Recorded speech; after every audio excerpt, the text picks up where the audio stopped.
Let me tell you something most people get wrong. Narcissists aren't afraid of confrontation. They crave it.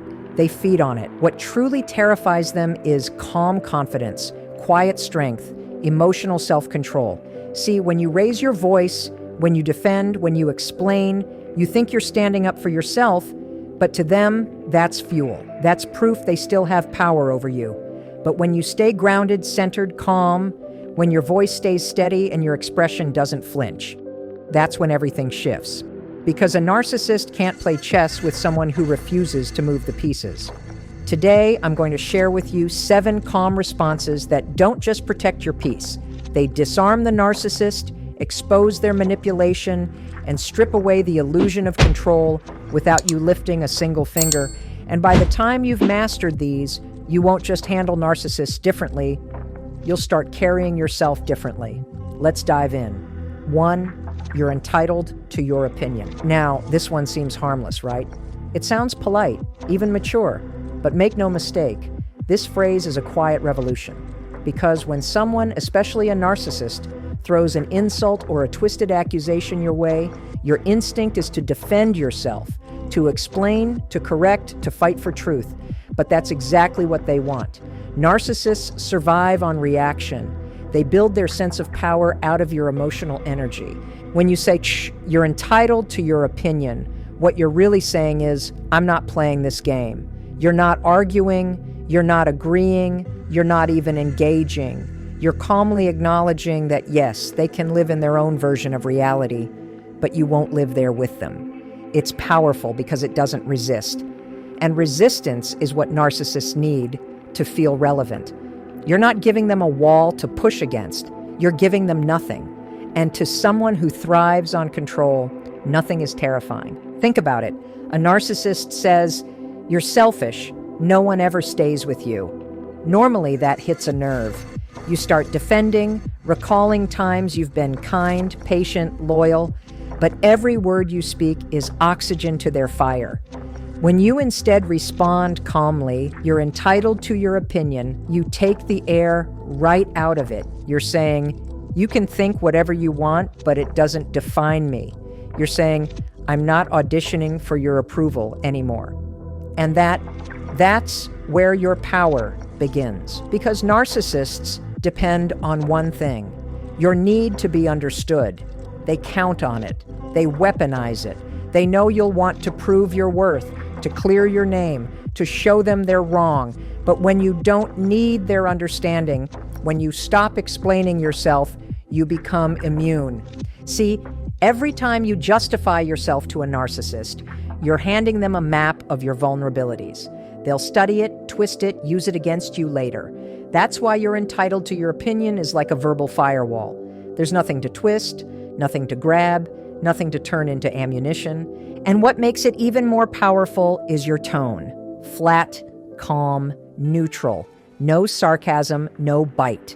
Because neutrality confuses a narcissist. They expect you to react, to yell, cry, defend, beg. But when you meet their chaos with composure, it short-circuits their control. In that silence, in that calm, they feel something they can't handle. Irrelevance. And the beauty is, this isn't just for personal relationships.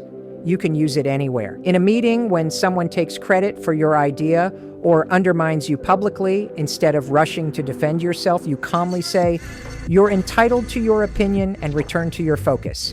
The power of that moment isn't in the words. It's in the message they send, "You can't shake me." Because real strength isn't loud.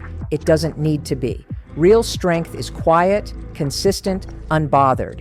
It's choosing peace over proving a point. And that's the one thing narcissists will never understand or be able to control. So for the next few days, I want you to try it.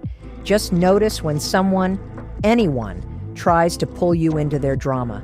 Notice the urge to explain, to defend, to correct, then pause. Take a breath. And instead of reacting, say, "You're entitled to your opinion." Then move on. Don't add to it. Don't explain. Just walk away emotionally. At first, it'll feel strange, like you're not finishing the conversation, but what you're really doing is finishing their control. You're teaching your brain something new. I don't need to convince anyone to know who I am. That's where your calm becomes your power. That's where peace starts to feel like freedom. And that's just the beginning.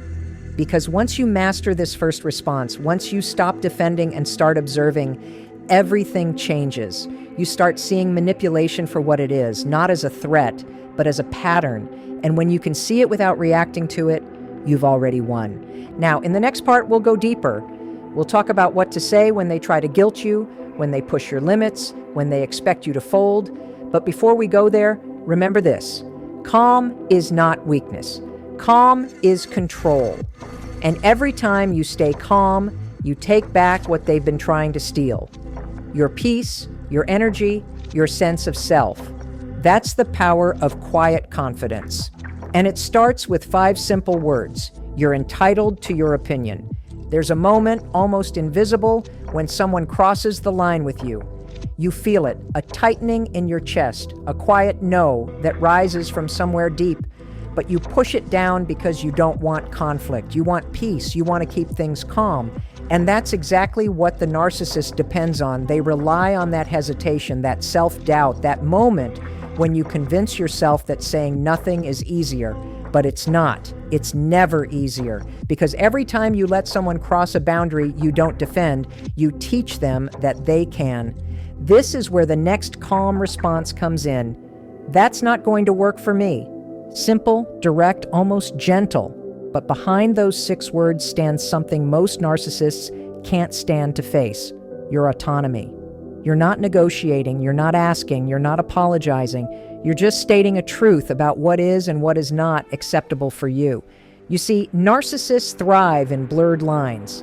They love when boundaries are flexible, when your no sounds like a maybe, when your limits sound like invitations. But the moment you anchor yourself in calm clarity, the moment you say, "That's not going to work for me," and mean it, the dynamic changes completely, because you're no longer a participant in their game.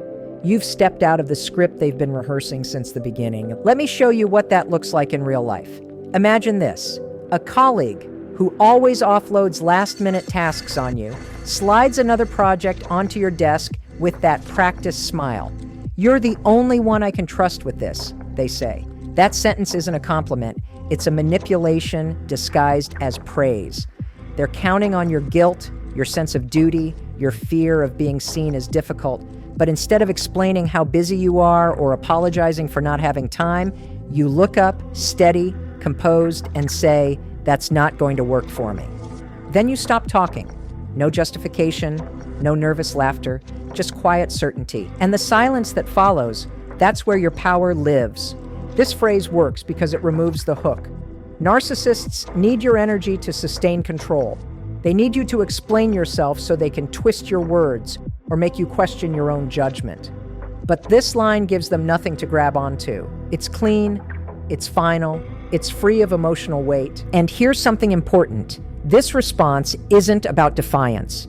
It's not about proving who's stronger. It's about ownership. Ownership of your time, your energy, your emotional capacity.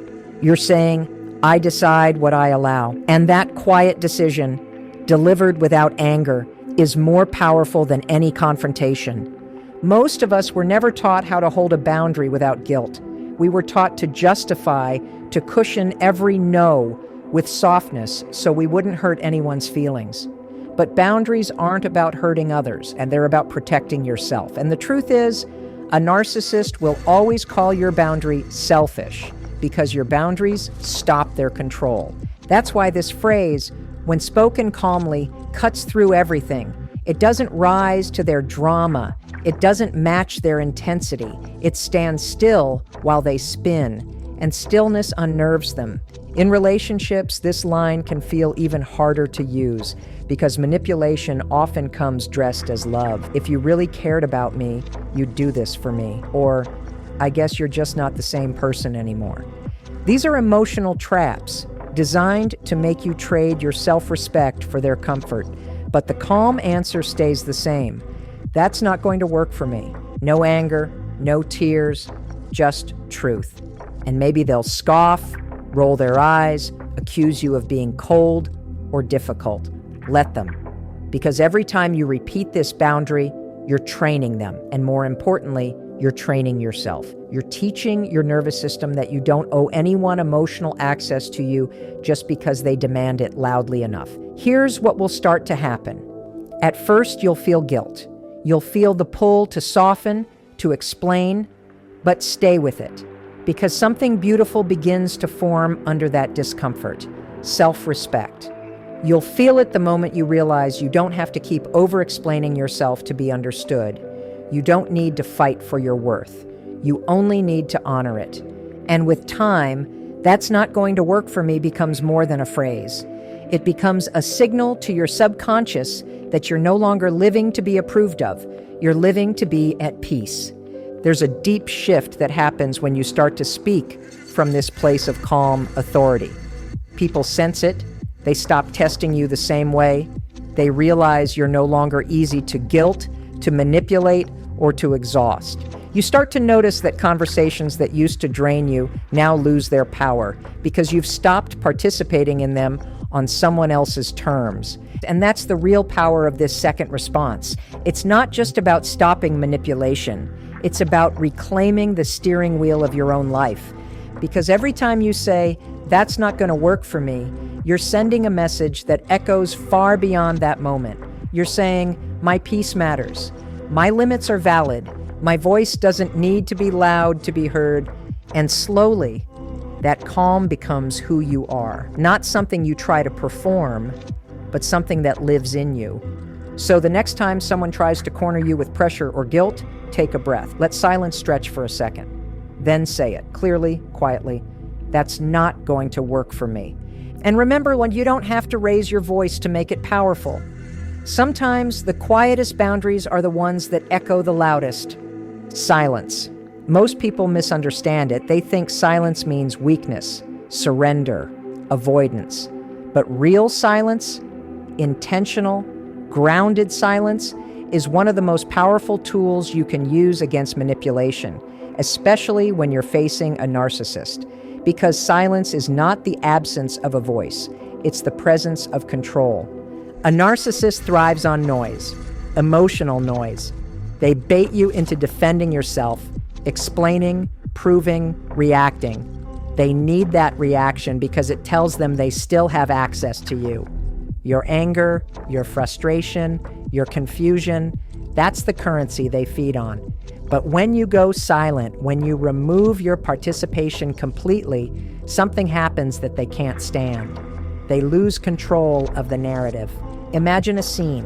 They throw an insult your way, something crafted to sting. Maybe it's subtle, hidden behind a smirk. Maybe it's blatant, designed to humiliate. Your instinct rises. The words gather on your tongue. You want to correct them, call them out, set the record straight, but you stop. You take a breath and you say nothing. In that moment, the power dynamic shifts because silence tells them you see through the performance and you're no longer part of it. It's the verbal equivalent of stepping off stage while they're still mid-monologue. Suddenly, they're performing to an empty room. And for someone whose sense of worth depends on attention, that's unbearable. What makes silence so effective is that it interrupts the cycle of control. Narcissists build patterns of interaction, provoke, react, exploit, repeat. They know exactly what to say to make you flinch, but silence breaks that rhythm. It creates a pause they can't predict, a void they can't fill, and in that void, their confidence starts to crumble. Here's the thing, silence isn't passive, it's an active choice. You're not ignoring, you're observing. You're saying without words, "I see what you're doing, and I owe you nothing." That's what makes it devastating. In real life, this might look simple. A narcissist sends a message dripping with guilt. "After everything I've done for you, this is how you treat me." Normally, you'd rush to explain, to ease the tension, to prove you're not ungrateful. But this time you don't reply. No text, no emoji, nothing. You put the phone down. That's silence. It's not coldness. It's self-respect in motion.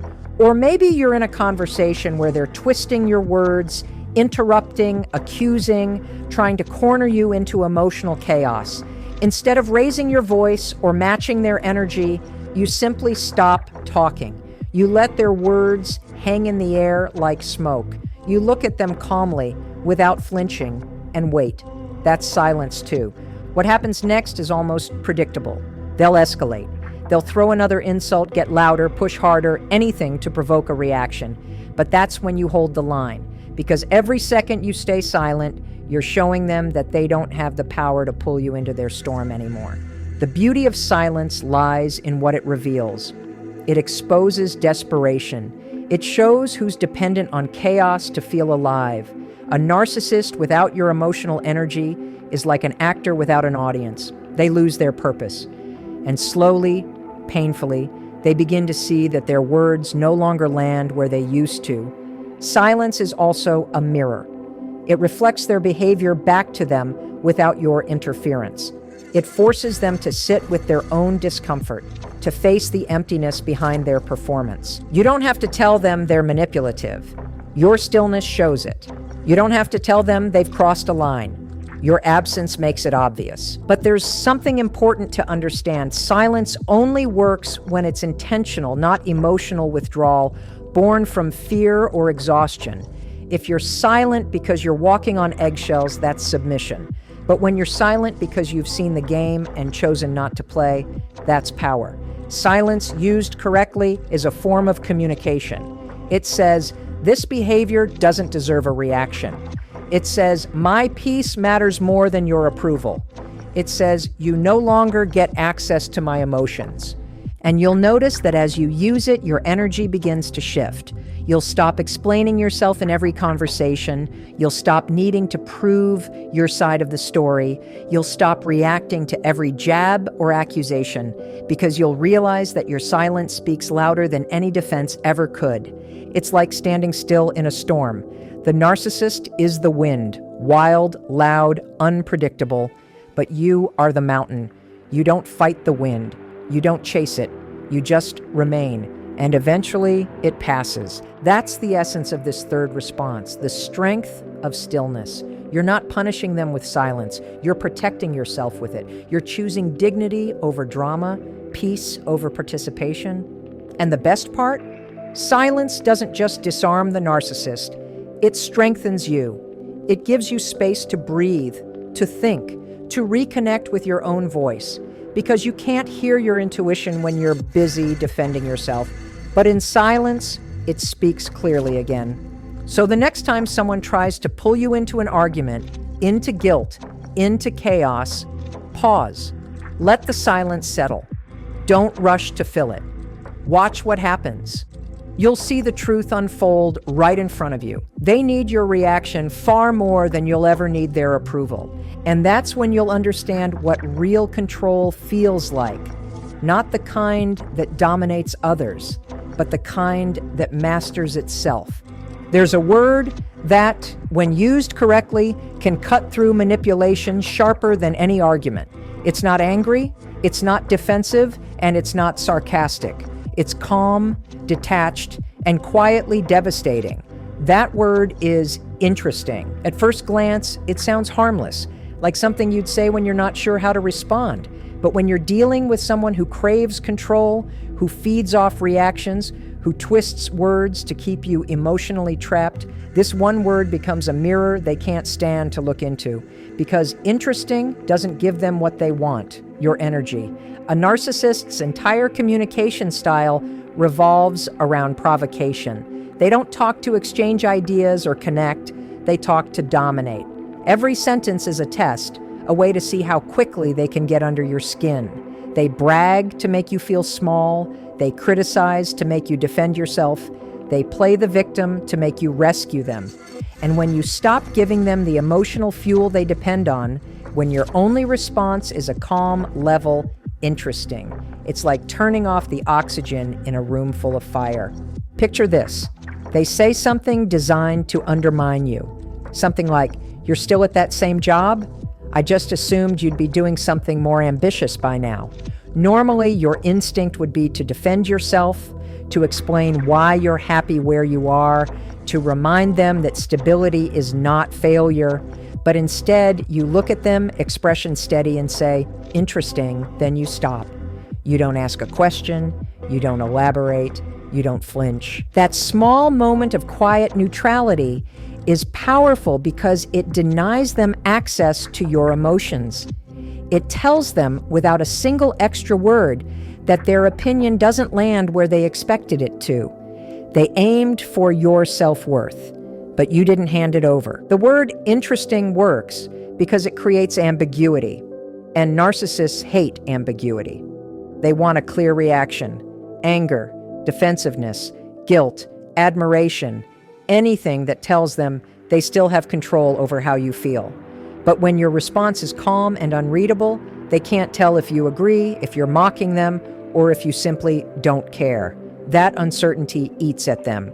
Here's the deeper reason why this word works. It repositions the power dynamic. You move from being the one reacting to being the one observing. Instead of dancing to their tune, you become the audience, quietly evaluating the performance. Interesting says, I see you, I'm watching, but I'm not playing, and that drives a narcissist crazy because they rely on confusion to keep you emotionally tangled. Let's take another example. They're in full storytelling mode, painting themselves as the misunderstood hero or the eternal victim. Maybe they're exaggerating, rewriting history, twisting facts. Normally you jump in, that's not how it happened, or you're forgetting what you said, but this time you just say, interesting, and move on. You've just ended an argument before it even begins. Because here's the truth. You can't reason with someone whose goal isn't to understand, but to win. And every time you try to defend your version of reality, you hand them a weapon they can use against you. But when you give them nothing, and no argument, no validation, they're left alone with their own performance. And without your reaction, it starts to look exactly like what it is: an act. The key is in the delivery. You don't say interesting with sarcasm or bite. You say it evenly, as if you're genuinely taking note. The goal isn't to provoke, it's to neutralize, to remind both of you that you're not responsible for managing their ego. And slowly, this changes how you experience these interactions. You stop feeling pulled into every emotional tug of war. You stop feeling the need to prove your side, to explain your worth, to correct every lie. You start realizing that you don't need to win the argument to win your peace. What's fascinating about this approach is how it transforms the energy in the room. Narcissists use words like weapons, sharp, fast, repetitive. But when you respond with calm detachment, you change the tempo. Suddenly, they're the only ones still swinging, and it becomes obvious. People watching can feel it too. That quiet, grounded energy that comes from someone who refuses to be baited. And it's not just for the narcissists in your life. Interesting can work in any high-tension interaction where someone is trying to provoke a reaction. At work, in a family argument, even with strangers. It's a way of saying, I'm present, but I'm not available for chaos. There's a kind of mastery in being able to respond like that. It doesn't mean you're detached from life. It means you've stopped handing over your peace like it's a gift to be earned. You've stopped performing for approval, and maybe at first you'll feel strange using it. It'll feel incomplete, as if the conversation should continue. But that's the illusion. Narcissists have trained you to believe that your silence, your calm, your disinterest are weaknesses. They're not. They're your armor. Because here's what happens next. The more you stay calm, the more unpredictable you become. The narcissist starts to lose their script. They don't know what triggers you anymore. They don't know how to reach you. And when they can't read you, they can't control you. That's why interesting is not just a word. It's a doorway out of the old pattern. It's your way of stepping out of the storm without needing to slam the door. So the next time someone tries to provoke you, remember this. You don't need to meet chaos with chaos. You can meet it with calm, with clarity, with one simple word that says everything and nothing at once. Interesting, it's not about winning the argument. It's about ending the game. There's a sentence that seems so simple, it's almost invisible, but it holds more quiet authority than 1,000 arguments. It's the verbal equivalent of taking back the steering wheel mid-collision. The sentence is, let's stay on topic. When you use it, you're not just redirecting a conversation, you're reclaiming control of it.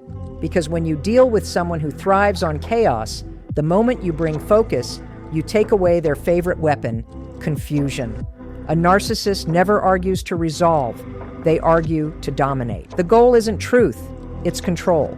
They twist, distract, reframe, accuse, and by the time you realize what's happening, you're defending things that weren't even part of the discussion. You started talking about a boundary, and suddenly you're apologizing for your tone. You brought up how they hurt you, and now you're explaining something you did 2 months ago. That's not conversation, that's a trap. And that's where "let's stay on topic" changes everything. It's short, calm, and precise, like a scalpel cutting through fog. The brilliance of this phrase lies in its neutrality. It doesn't attack, it doesn't accuse, and it doesn't give them the reaction they're fishing for. It simply resets the direction of the exchange back to where it belongs. The truth. Imagine this scene. You're trying to explain to your partner that you felt dismissed when they mocked something important to you in front of others. Instead of listening, they smirk and say, "You're too sensitive. Remember when you embarrassed me at that dinner last year?" There it is, the classic deflection. The topic shifts, the guilt boomerangs, and you feel the familiar pull to defend yourself. But this time, you don't go there. You breathe, steady your tone, and say, "Let's stay on topic." The moment those words leave your mouth, something subtle but powerful happens. You're no longer playing defense. You're setting the framework. You're showing that the conversation will only continue on healthy, rational terms. And for someone who feeds on emotional chaos, that's unsettling. Narcissists use distraction as armor.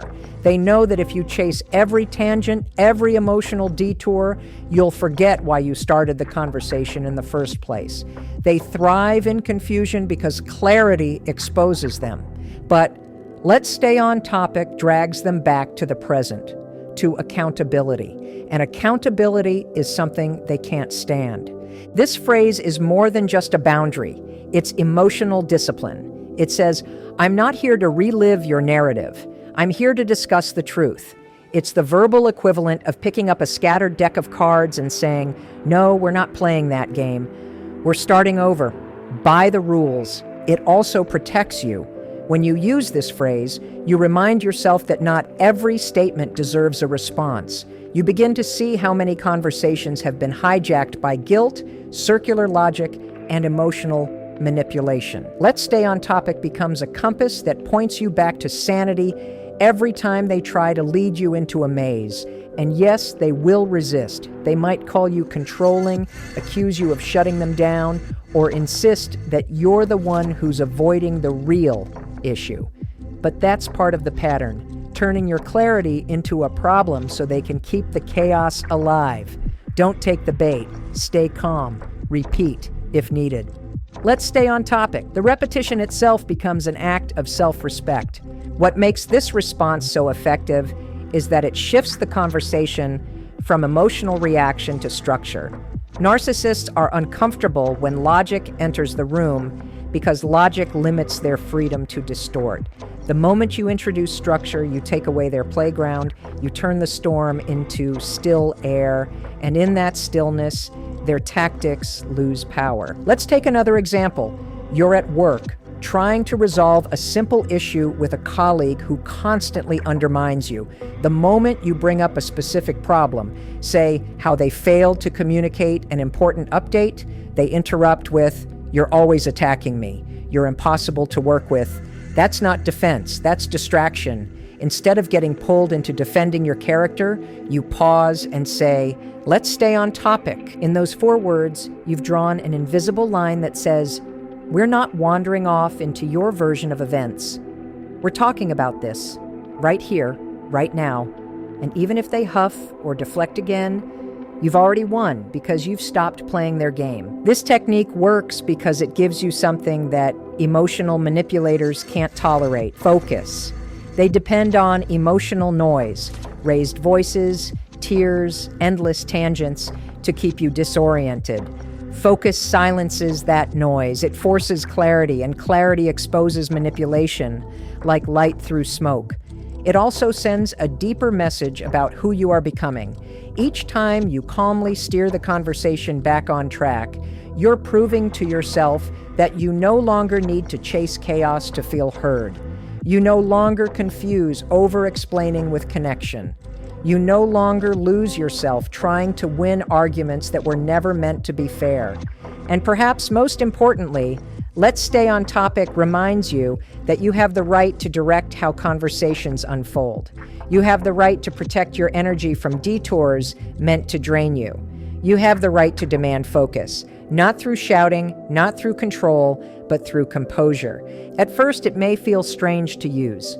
You might feel robotic or even guilty for not engaging emotionally, but the more you practice it, the more natural it becomes. Because this phrase doesn't come from arrogance, it comes from awareness. It's the language of someone who has outgrown emotional tug-of-wars. Over time, people notice, and they begin to realize that you're not as easy to derail, that you won't be tricked into proving yourself over and over. And the narcissist, who once relied on your reactivity to maintain dominance, starts to lose interest, because calm, focused people are impossible to manipulate. So the next time you're dragged into a circular conversation, remember this. You don't need to argue harder, you need to direct smarter. Look them in the eye, steady your voice, and say, "Let's stay on topic." It's more than a sentence, it's a declaration. A quiet promise to yourself that your clarity is worth protecting and your peace no longer negotiable. There comes a point in every toxic interaction when the air changes. You feel it, the shift from conversation to confrontation, from reason to chaos. Voices rise, the tone sharpens, and suddenly it's not about resolving anything. It's about domination, control, noise. You're no longer being spoken to, you're being spoken at. And this is where most people lose their footing. You get caught in the storm, defending, pleading, explaining, trying to calm things down, but the harder you try, the worse it gets. Because a narcissist doesn't want resolution, they want reaction. Every time you raise your voice, every time you explain yourself, you're feeding the very thing that's draining you. That's why this next response is so powerful. It stops the cycle before it consumes you. It's calm, steady, and non-negotiable. I won't continue this conversation until you're calm. It's not a threat, it's not an insult, it's a line, and one that changes everything. The moment you say it, you do something a narcissist cannot stand. You take away their stage. Because this phrase is the verbal equivalent of walking off set in the middle of their performance. You're saying, you can shout, accuse, twist, and manipulate all you want, but I'm not participating in it. You're not abandoning the conversation. You're redefining its terms. You're refusing to let it happen on their level. Let's imagine the moment it happens. You're standing in your kitchen, or maybe sitting in a car, or even on the phone, and the conversation that started small has spiraled into chaos. You've been accused of something that isn't true, interrupted 3 times mid-sentence, and now you're being told that you always overreact. Your pulse quickens, your chest tightens. You want to defend yourself, to explain, to make them see, but then you remember that's the trap. So instead, you take a breath, meet their gaze, and say quietly, "I won't continue this conversation until you're calm." Then you stop. No sarcasm, no tone, just calm, steady certainty. At first, they'll push back. They'll roll their eyes, call you dramatic, accuse you of avoiding the issue. They'll do anything to pull you back in because they can't play their game without you. But don't flinch, don't engage. Because this sentence isn't about controlling them, it's about controlling you. You're teaching yourself that your peace is not a luxury, it's a boundary. And this is what narcissists hate most, when the person they used to provoke now refuses to bleed for their attention. The psychology behind this phrase is simple but profound. When you refuse to engage with emotional escalation, you remove the reward that reinforces their behavior. Every time they shout and you stay silent, every time they provoke and you refuse to rise, you're training their brain that chaos no longer gets them what they want, control. But it's not just about them, it's about you. Because when you use this phrase, something in you begins to shift. You start realizing that you don't have to match someone's energy to hold your ground. You can stay calm and still be strong. You can walk away without losing the argument.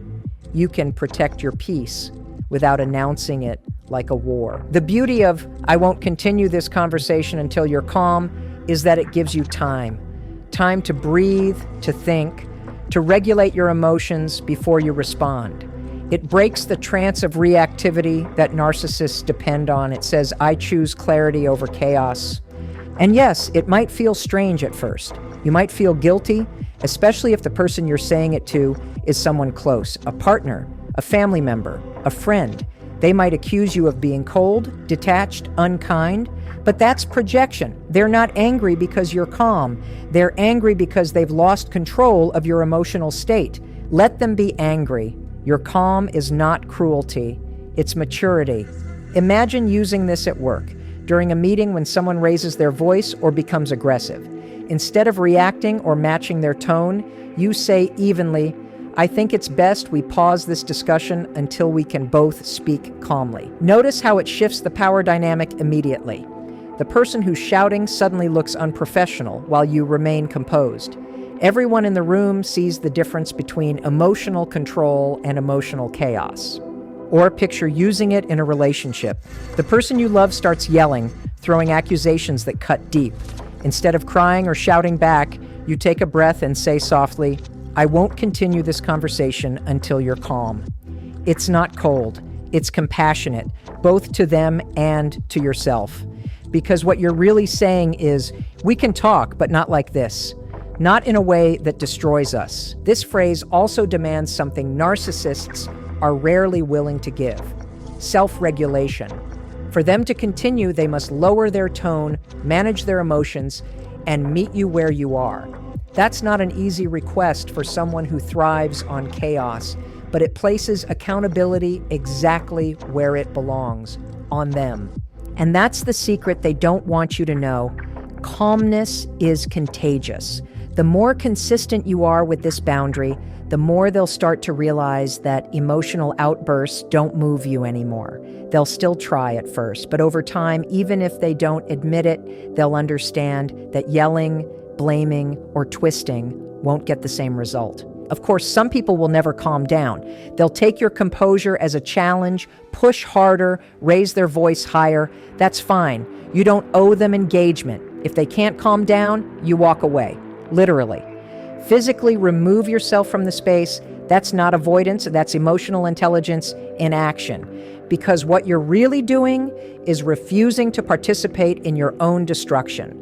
And this is the truth most people miss. Peace is not passive. It's not silence for the sake of keeping things nice. Peace takes strength. Peace takes choice. Peace says, "I could fight, but I'm choosing not to." So the next time the storm begins, don't shout over it. Don't try to explain logic to chaos. Just take a breath, find your calm, and say, "I won't continue this conversation until you're calm." It's not about control. It's about reclaiming yourself. And when you do it consistently, something remarkable happens. They lose their power and you find yours. Because in the end, the loudest person in the room isn't the strongest. The strongest is the one who knows when to stop talking and when to walk away.